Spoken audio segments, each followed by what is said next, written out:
Hello વિદ્યાર્થી મિત્રો, ધોરણ 12 વિષય અર્થશાસ્ત્ર પ્રકરણ 4 બેન્કિંગ અને નાણાકીય નીતિ. અગાઉના લેક્ચરમાં આપણે વેપારી બેંકના મુખ્ય કાર્યો વિશેની સમજ મેળવી, જેમાં થાપણો સ્વીકારવી, ધિરાણની સવલતો પૂરી પાડવી, ઉપાડ અને ચૂકવણી માટેની સવલતો પૂરી પાડવી, શાખ સર્જન અને આંતર બેન્કિંગ વ્યવહારો વિશેની સમજ મેળવી. આ લેક્ચરમાં આપણે વેપારી બેંકના ગૌણ કાર્યો વિશેની સમજ મેળવીએ. સૌપ્રથમ કાર્ય ગ્રાહકોના એજન્ટ તરીકે તથા ઉપયોગી સેવા પૂરી પાડવાનું કાર્ય. ગ્રાહકોના એજન્ટ બનીને બેંક કઈ રીતે મદદરૂપ થઈ શકે અને આપણા વ્યવહારોમાં સરળતા લાવે છે તે અંગેની સમજ. બેંક તેના ગ્રાહકોને વિવિધ સેવાઓ પૂરી પાડે છે. દાખલા તરીકે એકબીજાથી અજાણ્યા આયાતકારોને અને નિકાસકારોને શાખનું પ્રમાણપત્ર આપે છે. એટલે કે આજના સમયમાં આંતરરાષ્ટ્રીય વ્યવહારો, આંતરરાષ્ટ્રીય વેપાર થવા લાગ્યો છે. એક્સપોર્ટ અને ઇમ્પોર્ટ વધવા લાગી છે.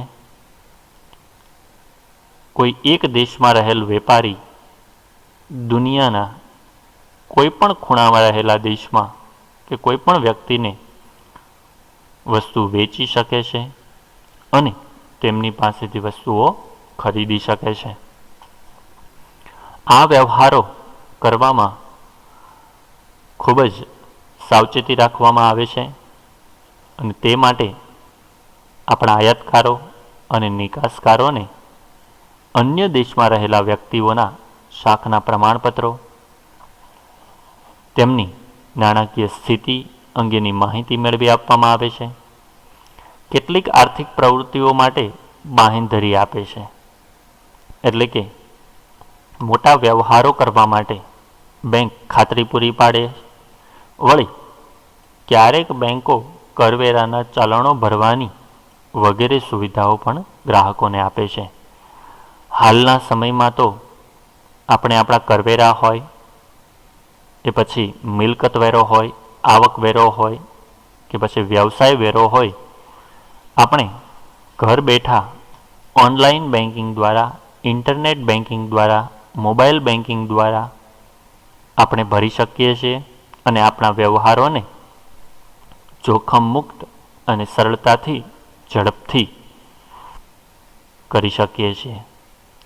ગ્રાહકોની કિંમતી વસ્તુઓ જેવી કે દાગીના, મહત્ત્વના ડોક્યુમેન્ટ્સ વગેરે સાચવવા માટે બેંકો સેફ ડિપોઝિટ વોલ્ટની સુવિધા ભાડું વસૂલ કરીને પોતાના ગ્રાહકોને પૂરી પાડે છે. વિદ્યાર્થી મિત્રો, તમને આ અંગેની સામાન્ય સમજ હશે જ કે બેંકમાં એવા લોકરની વ્યવસ્થા હોય કે જેનું આપણે વાર્ષિક ભાડું ભરી શકીએ અને એ લોકરમાં આપણા ઘરે રહેલા કિંમતી દાગીના, મહત્ત્વના ડોક્યુમેન્ટ જો ઘરે સાચવવા ન હોય, ઘરે સાચવીને તે ચોરી થઈ જવાનો ભય રહેતો હોય કે પછી એ મહત્ત્વની વસ્તુઓને આપણે જો સુરક્ષિત રાખવી હોય તો આપણે આવા સેફ ડિપોઝિટ વોલ્ટ એટલે કે લોકરમાં મૂકી શકીએ અને બેંક આપણી એ કિંમતી વસ્તુઓ સાચવી આપે છે. તે માટે તે ભાડું વસૂલ કરે છે. આ પણ બેંકની એક વધારાની સુવિધા ગણી શકાય. ખૂબ નાના કદના જ્યારે વ્યવહારો હોય, આર્થિક પ્રવૃત્તિઓ હોય, તે માટે અમુક વર્ગને ખૂબ નાનું ધિરાણ, માઇક્રો ફાઇનાન્સ, સૂક્ષ્મ ધિરાણની જરૂર હોય, ખૂબ ઓછા નાણાંની જરૂર હોય, ત્યારે તે બેંક પૂરું પાડે છે. ધંધામાં કે વ્યક્તિગત સોદાઓમાં ચૂકવણી બાબતે વિશ્વસનીયતા પૂરી પાડવા માટે બેંક ડ્રાફ્ટ કે પે ઓર્ડરની પણ સુવિધા પૂરી પાડે છે. એટલે કે ચેક દ્વારા કદાચ નાણાં ચૂકવવામાં આવે, કોઈ વ્યક્તિને આપણે ચેક આપીએ ત્યારે તે ચેક ક્લિયર થશે જ એવું કહી શકાય નહીં. કારણ કે જો આપણા ખાતામાં નાણાં નહીં હોય અને આપણે ચેક કોઈ વ્યક્તિને આપીએ તો તે ચેક રિટર્ન પણ થઈ શકે, તે નાણાં તે વ્યક્તિને પ્રાપ્ત થશે નહીં. પરંતુ ડ્રાફ્ટ અને પે ઓર્ડર જ્યારે કોઈ વ્યક્તિને આપણે આપીએ છીએ ત્યારે તે નાણાં બેંકમાં આપણા ખાતામાં છે જ એવી ખાતરી બેંક દ્વારા પૂરી પાડવામાં આવે. અને જો આપણા ખાતામાં નાણાં હશે તો જ બેંક ડ્રાફ્ટ અને પે ઓર્ડર ઇસ્યુ કરશે, એટલે કે આપણને બનાવી આપશે.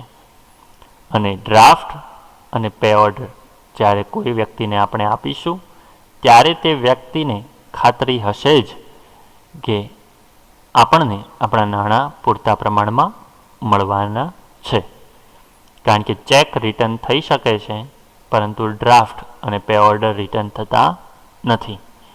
એટલે કે નાણાં મળવાની ખાતરી પૂરી પાડે છે.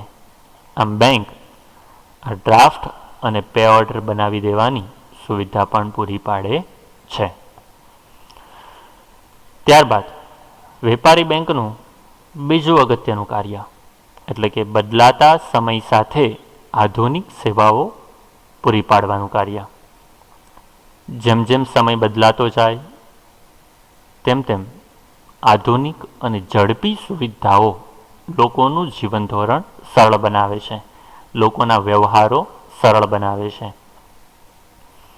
બેંકોનો ખ્યાલ અને કાર્ય પદ્ધતિ સમય સાથે બદલાતા રહે છે.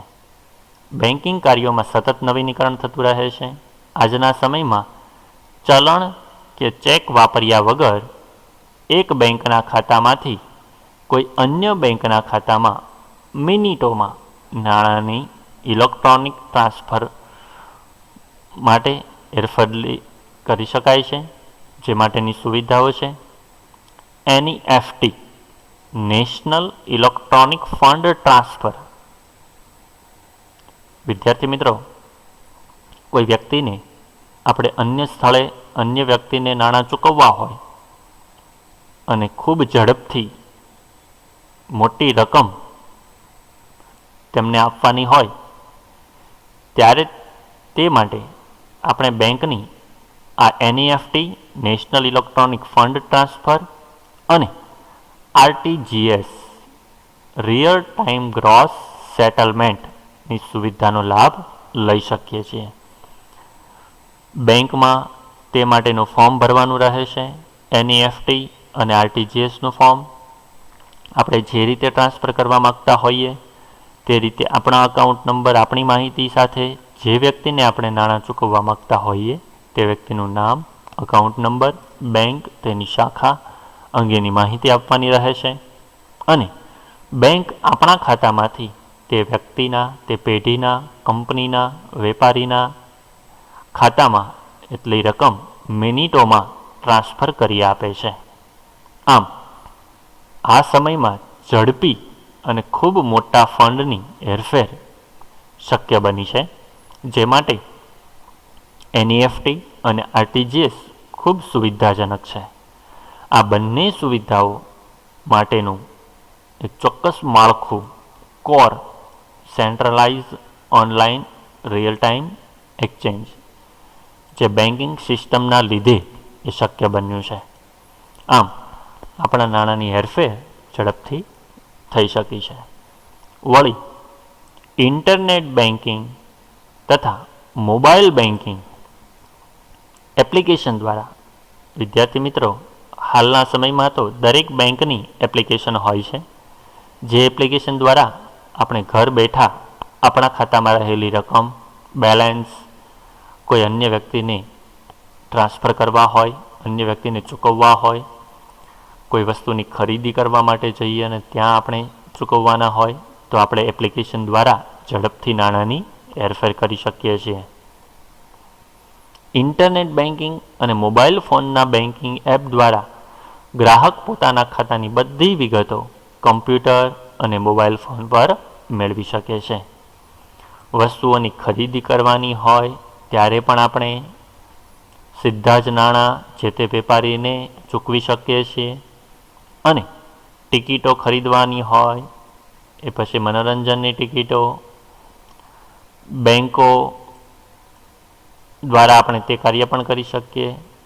એ પછી ટ્રેનની ટિકિટ હોય, બસની ટિકિટ હોય કે પછી મૂવી ટિકિટ્સ હોય, તે આપણે બેન્કિંગ એપ દ્વારા આપણે તેની ખરીદી અને તેની ચૂકવણી કરી શકીએ. બેંકો ડીમેટ અકાઉન્ટ, ડીમટીરિયલાઇઝ અકાઉન્ટ, જેનું પૂરું નામ એવું કહી શકાય, ડીમટીરિયલાઇઝ એટલે કે એક પ્રકારનું અભૌતિક ખાતું.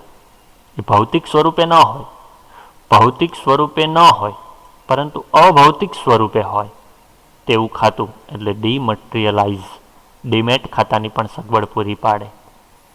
તો આ ખાતાનો ઉપયોગ શું?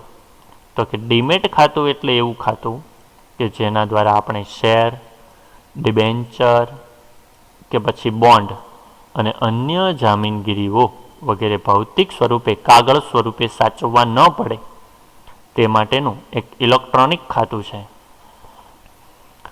આપણે કોઈ કંપનીના શેર ખરીદવા હોય તો આપણે બેંક દ્વારા જોડાયેલું, આપણા બેન્કિંગ ખાતા સાથે જોડાયેલું આવું ડીમેટ ખાતું ખોલાવવું જરૂરી બને અને આપણા શેરના વ્યવહારો આ ખાતામાં નોંધાય છે. જેથી આવું ખાતું પણ બેંક દ્વારા ખોલી આપવામાં આવે છે અને જેમાં શેર, ડિબેન્ચર, બોન્ડ વગેરે આપણે ઇલેક્ટ્રોનિક સ્વરૂપે સાચવી શકીએ છીએ. હાલના સમયમાં પણ જે લોકો શેર બજારમાં વ્યવહારો કરતા હશે તે લોકોને આવું ડીમેટ ખાતું ખોલાવેલું જ હોય છે, જે અંગેની સુવિધાઓ પણ આપણી બેંકો પૂરી પાડે છે. અને હવે આપણે ભારતમાં વેપારી બેંકોનું અસ્તિત્વ અને તેની સ્થિતિ શું છે તે અંગેની માહિતી મેળવીએ. ભારતમાં વેપારી બેંકોનું અસ્તિત્વ. ભારતમાં વેપારી બેંકો જાહેર તેમજ ખાનગી માલિકીની જોવા મળે છે. અત્યારે વેપારી બેંકો પબ્લિક સેક્ટર પણ છે અને પ્રાઇવેટ સેક્ટર પણ છે. એટલે કે કેટલીક વેપારી બેંકો સરકારની પણ છે અને કેટલીક વ્યક્તિગત એટલે કે ખાનગી માલિકીની પણ છે. જેમ કે state bank of India SBI જે જાહેર બેંક છે, જ્યારે કોટક મહિન્દ્રા બેંક તે ખાનગી બેંક છે. 1991માં જ્યારે આર્થિક પરિવર્તનો થયા, 1991ના જે ઇકોનોમિક રિફોર્મ્સ, ખાનગીકરણ, ઉદારીકરણ, વૈશ્વિકીકરણ, તે પછી ખાનગી ક્ષેત્રમાં આંતરરાષ્ટ્રીય બેંકોનો પણ સમાવેશ થયો છે. ઘણી બધી વિદેશી બેંકો પણ ભારતમાં પ્રવેશી છે. વળી ભારતમાં અસંગઠિત નાણાં બજારમાં બેંક જેવા કાર્યો કરતી પેઢીઓ પણ જોવા મળે છે. જેમ કે ગોલ્ડ લોનની સુવિધા માટે મુથુટ ફાઇનાન્સ તેમજ અન્ય મન્નીપુરમ ગોલ્ડ લોન જેવી સંસ્થાઓ પણ છે કે જે બેન્કિંગ જેવા વ્યવહારો કરે છે. તેમજ ઘણી બધી આંગડિયા પેઢી, જેનું નામ તમે સાંભળ્યું હશે, આંગડિયા પેઢી કે જે એક સ્થળેથી અન્ય સ્થળે નાણાં પહોંચાડી આપે છે, તેવી પેઢીઓ પણ છે જે અસંગઠિત ક્ષેત્રે કામ કરે છે, જેને સરકારના કોઈ નિયમો લાગુ પડતા નથી. સામાન્ય નિયમો તેમના માટે નક્કી કરવામાં આવેલા છે તે જ તેમને લાગુ પડે છે. અને સાથે સાથે સહકારી બેંકો, કોઓપરેટિવ બેંકો પણ અસ્તિત્વમાં છે. પરંતુ વેપારી બેંકની કાયદેસરની વ્યાખ્યા મુજબ બેન્કિંગના કાર્યો કરતી જે સંસ્થાઓ RBI એટલે કે રિઝર્વ બેંક ઓફ ઇન્ડિયા એટલે કે ભારતની મધ્યસ્થ bank, central bank, apex bank, સર્વોચ્ચ bank, Reserve Bank of India છે, તેનો 1934ના ધારાની બીજી અનુસૂચિમાં શિડ્યુલ બેંક કોને કહેવાય? તો કે જે બેંકો રિઝર્વ બેંક ઓફ ઇન્ડિયાના 1934ના ધારામાં 1934ના નિયમોમાં બીજી અનુસૂચિમાં બીજા શિડ્યુલમાં પ્રવેશ પામતી હોય, તે મુજબ સ્થપાયેલી હોય, તે મુજબ કાર્ય કરતી હોય તો તેને શિડ્યુલ બેંક કહેવાય અને તે જ ખરી બેંક છે. આવી બેંકને રિઝર્વ બેંકના બધા જ નિયમો અને ધારાધોરણો લાગુ પડે છે. તો શિડ્યુલ બેંક કોને કહેવાય?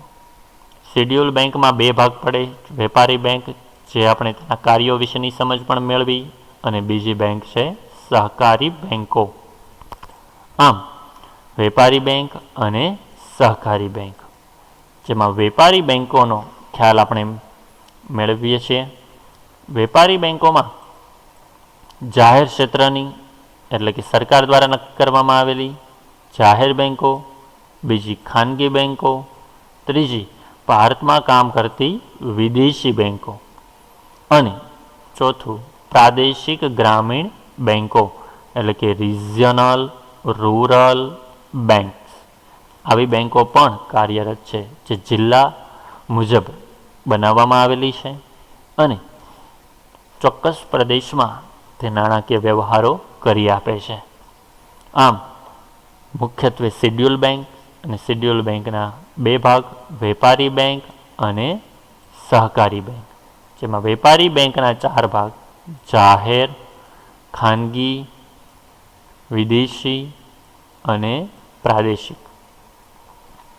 આ શિડ્યુલ બેંકનું વર્ગીકરણ દર્શાવતો ચાર્ટ છે. વિદ્યાર્થી મિત્રો, આ લેક્ચરમાં આપણે વેપારી બેંકના ગૌણ કાર્ય એટલે કે ગ્રાહકના એજન્ટ હોય કે પછી બદલાતા સમય સાથેની આધુનિક સુવિધાઓ હોય તે અંગેની સમજ મેળવી અને ત્યારબાદ વેપારી બેંકોનું શું અસ્તિત્વ હોય, વેપારી બેંકો કેટલા ભાગમાં વહેંચી શકાય, શિડ્યુલ બેંક કોને કહેવાય તે અંગેની સમજ પણ મેળવી, જેમાં ખૂબ જ અગત્યની વ્યાખ્યા એટલે કે શિડ્યુલ બેંક એટલે કે 1934નો ધારો કઈ બેંકનો? રિઝર્વ બેંક ઓફ ઇન્ડિયાનો. તેની બીજી અનુસૂચિમાં આવતી હોય, જેના બીજા શિડ્યુલમાં આવતી હોય, તે મુજબ પ્રવેશ પામેલી હોય, તે મુજબ સ્થપાયેલી હોય તેવી બેંકો એ શિડ્યુલ બેંકો કહેવાય અને એને બે ભાગમાં વહેંચવામાં આવી અને તેમાં વેપારી બેંકને ચાર ભાગમાં વહેંચવામાં આવી. તો વિદ્યાર્થી મિત્રો, હવે પછીના લેક્ચરમાં આપણે મધ્યસ્થ બેંક, તેનો અર્થ, વ્યાખ્યાઓ, ભારતીય રિઝર્વ બેંક અને રિઝર્વ બેંક ઓફ ઇન્ડિયાના નાણાકીય કાર્યો વિશેની સમજ મેળવવાના છીએ.